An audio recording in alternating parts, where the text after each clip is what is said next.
welcome back to my channel. So now in this video we are going to discuss about the beginning of British education system in India. तो जैसे कि हम सबको पता है that India has been a country जिस पर सभी foreigners की नज़र रहती थी और 1498 में Vasco D gamma was the first person who discovered the sea route to India.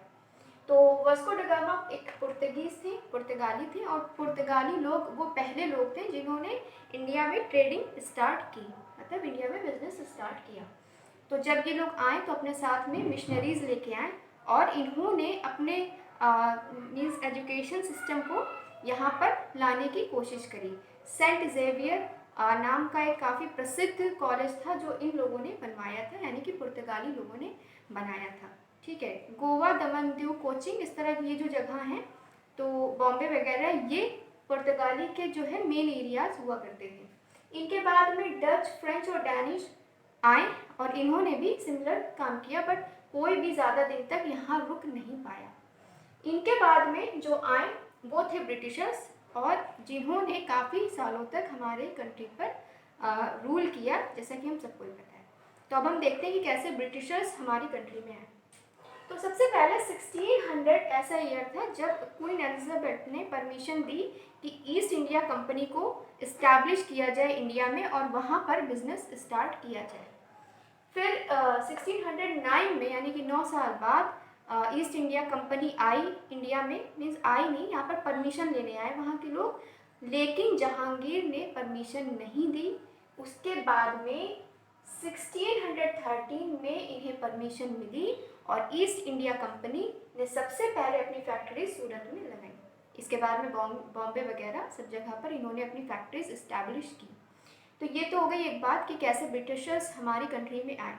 अब जब ये यहाँ पर आए तो यहाँ पर जो कंपनी वर्कर्स थे उनके बच्चों के लिए इन्होंने एजुकेशन सिस्टम बनाना स्टार्ट किया, यानी कि यहाँ पर इन्होंने मिशनरीज ओपन करी। लेकिन जो इनका मेन इंटेंशन था वो था propagation of Christianity in India. ठीक है, तो कुछ सालों तक एजुकेशन सिस्टम एक स्लो पेस पर चलता रहा और जो ट्रेड और बिजनेस वगैरह था वो अपनी सेम गति से चलता रहा। ठीक है, उसके बाद में 1698 में एक नया चार्टर इशू किया गया बाय ब्रिटिश गवर्नमेंट। तो ब्रिटिश गवर्नमेंट ने उस चार्टर में ये परमिशन ग्रांट करी, किसको? ईस्ट इंडिया कंपनी को, कि वो अपने साथ में मिशनरीज के फादर्स वगैरह को लेके जाएं इंडिया में और इंडियंस को एजुकेट करें। ठीक है, आफ्टर दैट जब बैटल ऑफ प्लेसी हुआ, battle of Plassey and battle of Buxar, ठीक है, ये इनके रिस्पेक्टिव ईयर्स लिखे हैं। तो इसके बाद में क्या हुआ, ये बन गए रूलर्स, कहाँ के? बंगाल, अवध और बिहार। ठीक है, तो यहाँ पर जब ये रूलर्स बने तो इनकी जो इंटेंशंस थी क्रिश्चियनिटी को प्रोपोगेट करने की, ये और ज़्यादा इम्बोल्डन हो गई ना। उसके बाद में यहाँ पर दो ओपिनियन इमर्ज हुए।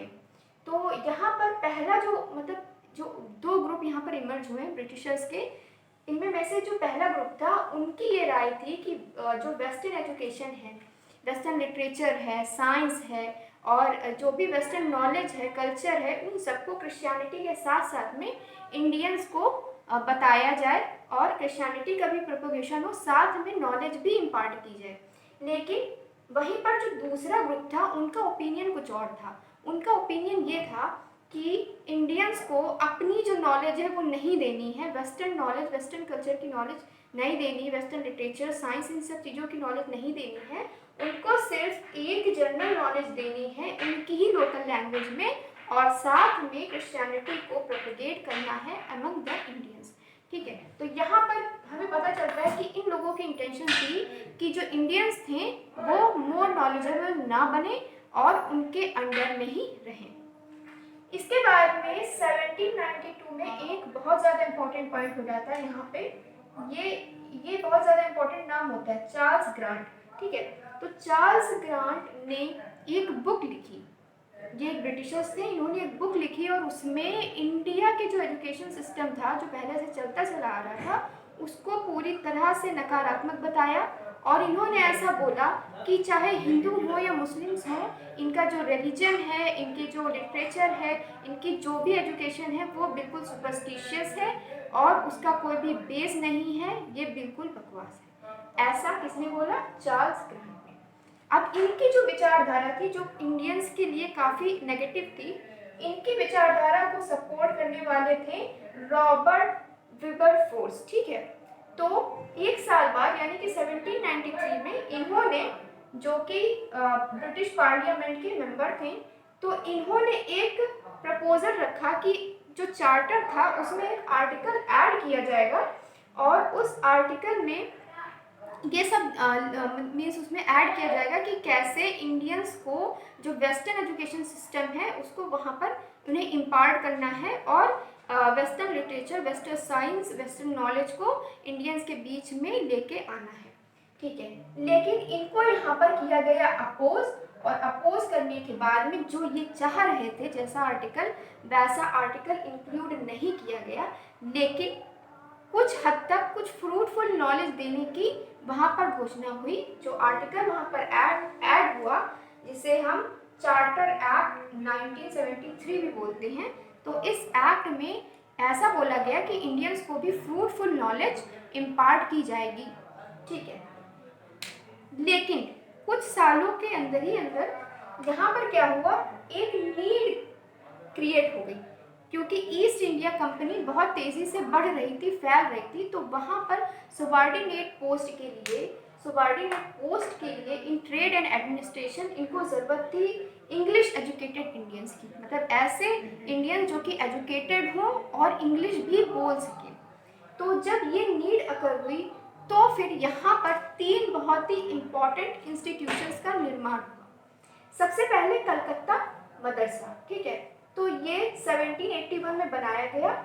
उस टाइम पर वारेन हेस्टिंग्स जो थे वो वहाँ के गवर्नर जनरल थे बंगाल के, ठीक है। तो ये कलकत्ता मदरसा इसलिए बनाया गया ताकि मुस्लिम्स की गुडविल जीत सके और उनको सबॉर्डिनेट पोस्ट में भर्ती किया जा सके। सिमिलरली यही कुछ पैटर्न रहा है बनारस संस्कृत कॉलेज को बनाने के लिए।